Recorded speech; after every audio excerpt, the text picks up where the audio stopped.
ঘরেই তৈরি করো উপটান পাউডার। কিভাবে তৈরি করবে আর কি দিয়ে তৈরি করবে, তাই তো? চলো দেখাই। এই যে এটা হচ্ছে মৌরি, এটা মসুরির ডাল, এটা সবুজ মুগ ডাল, এটা হচ্ছে ছোলার ডাল। এই চারটে জিনিস দিয়ে তোমরা উপটান তৈরি করবে, উপটান পাউডার তৈরি করবে। প্রত্যেকটা নেবে তোমরা 2 চামচ করে। চলো এবারে বলি কিভাবে তৈরি করবে। এই চারটে জিনিস তোমরা চাটুতে ড্রাই রোস্ট করে নেবে, করে নিয়ে তারপরে তোমরা গ্রাইন্ডারে সেটাকে গুঁড়ো করে নেবে। গুঁড়ো করে নিয়ে তারপরে তোমরা সেটাকে ছাঁকনি দিয়ে ছেঁকে নেবে।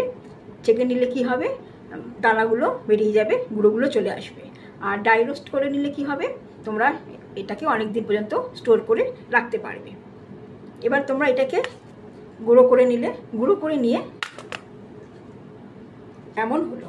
এই যে আমি ওই চারটে জিনিস গুঁড়ো করে নিয়েছি, এটা এমন হয়েছে।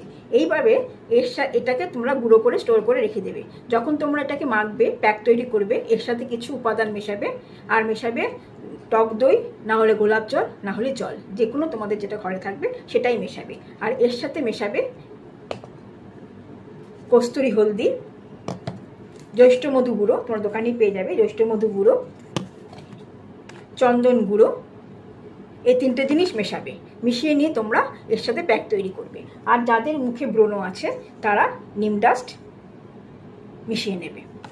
তাহলে এর সাথে মেশাবে জ্যৈষ্ঠ মধু গুঁড়ো, কস্তুরি হলদি গুঁড়ো, চন্দনের গুঁড়ো, আর ব্রণ থাকলে নিম গুঁড়ো। গুঁড়োটাকে এইভাবে তোমরা স্টোর করে রেখে দেবে।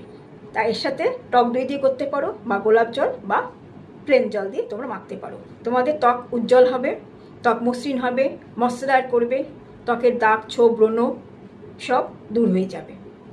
তোমরা ট্রাই করে দেখো, দারুণ রেজাল্ট পাবে।